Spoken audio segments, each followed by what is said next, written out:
All right, I'm on the phone with Ellsworth head football coach Duane Crawford, as we are every Monday and Thursday as we're now into football season. And Coach, you've got a controlled scrimmage this afternoon. It's probably real nice that you did not have practice this morning. Yeah, I think we'd be swimming a little bit up there this morning.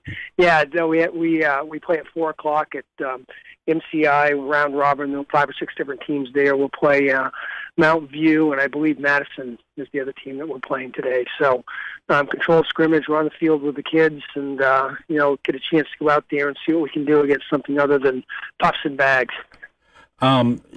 If you would reflect back on the first week of practice, tell us are any surprises? Are you where you want to be? Are you a little bit behind?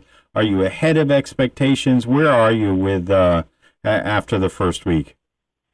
I think we're pretty much where we want to be. Maybe a little bit behind where I thought we could be. We're still, we've thrown a lot at them this week, and on the plus side, we've gotten through a majority of the plays, which is good, both offensively and defensively. But it's a repeat for a lot of from last year because not much has changed.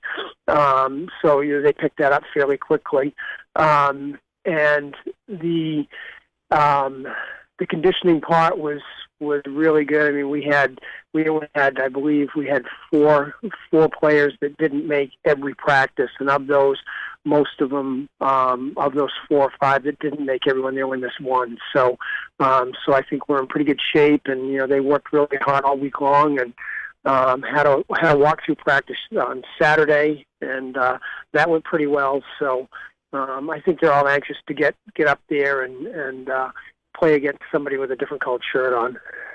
The Ellsworth American, Michael Mandel, did a piece where the title is "Positive Vibe Finally Surrounds Ellsworth Sumner Football." I read that and I'm like, well, there's been a lot of hard work, and there's been a movement upwards. I don't know if that's an accurate title, or what do you think? Yeah, I don't think that's an accurate title either. I mean, we were positive going into last year, and I talked to him, and then 92.9 Ticket was down and did an interview. Mr. Stackpole did a great job, yeah. and he, we discussed the 3 previous seasons to last year, and the kids always staying positive and getting through, and it was tough to get through those 3 years, but that's all behind us.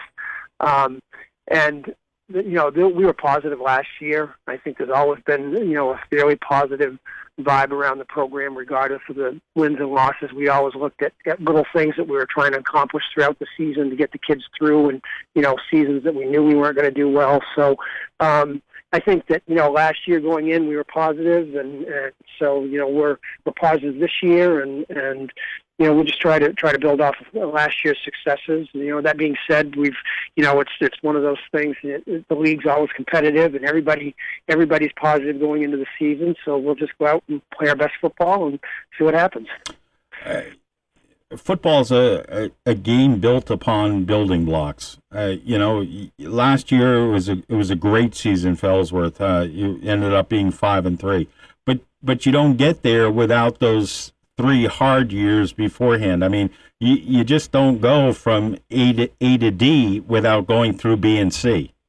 That's right, and that's the thing that when we started the program, no one knew how to play football in Ellsworth. We didn't have any football players that had ever put a helmet on before, and so getting over that hump and getting those kids acclimated to the sport and teaching them what to do and how intense it is and how hard they have to train, and that was something we built each year. We got a little bit more intense each season as the athletes grew accustomed to the sport, culminating in last year's season. So you're right, it's something that's progressive. It's not something that just happens overnight. And, it's like I tell everybody, as coaching staff, we really didn't do a whole lot different from year one to now as far as our philosophy is concerned. But what we've been able to do is push the kids harder as they become better athletes, and that's what shows up in the win-loss column.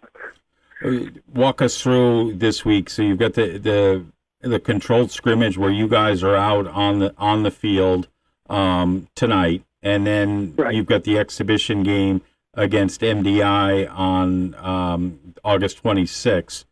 You've got, excuse me, as I hit the microphone, you've got double sessions throughout the rest of the week.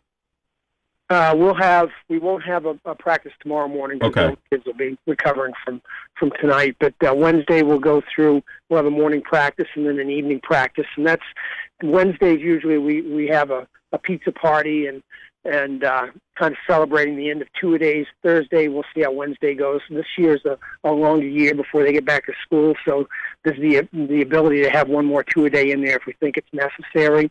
It wouldn't be a conditioning practice in the morning. It would be more X's and O's just to get extra time if we needed. So, but looking forward to getting through Wednesday and getting the kids some pizza. And we have Mike DeVito, 8-year NFL veteran and alumni of University of Maine, coming down and talking with them. So that'll be fun too, and they're anxious and looking forward to talking with him. Everything, much as I said to Mark Shields just prior to talking with you, everything focuses towards September 2nd. I mean, so you still have another 2 weeks before the kickoff of the season and hosting against Monadnock Academy. Yes, and that's, it seems like it's longer this year for whatever reason. I don't know why, but yes, and I think that maybe our preparation based off last year has made it seem like we'll be able to get more in a shorter period of time. So I think we'll be ready on an X's and O's front come September 2nd.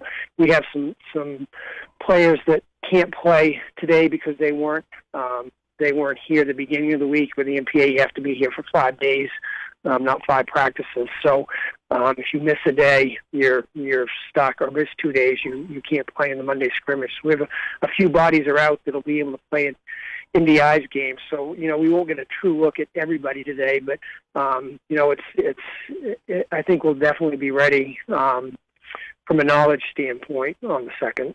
Is there one or two players that are surprised in camp after a week? I think that they're all pretty much where we thought they were going to be. We have a couple of players that have come in that took some time off. Christian Bossy didn't play for us, played all the way up through 8th grade, and then didn't play his freshman and sophomore years, and he's turned into being one of our starting offensive linemen, which I didn't expect, and that was a welcome addition. But we have some, actually we were afforded a little bit of depth at the offensive line and defensive line that we didn't think we were going to have, but we have low numbers when it comes to outside linebackers and corners and skill guys. So I don't think any real surprises with any players other than we've got some. They're all fairly adept at what they're doing because they've been through the program now for a while. All right, congratulations surviving the first week. We'll talk to you on Thursday. Find out how the controlled scrimmage went against MCI, about practices this week, and then look forward to the MDI Ellsworth exhibition game on Friday, August 26th, a game you'll be able to hear on WDEA Internet Radio. Thanks, Chris. Yeah, we're looking forward to that and looking forward to seeing you down there Friday night. All right, Coach. Thank you. All right, thanks. Thank you.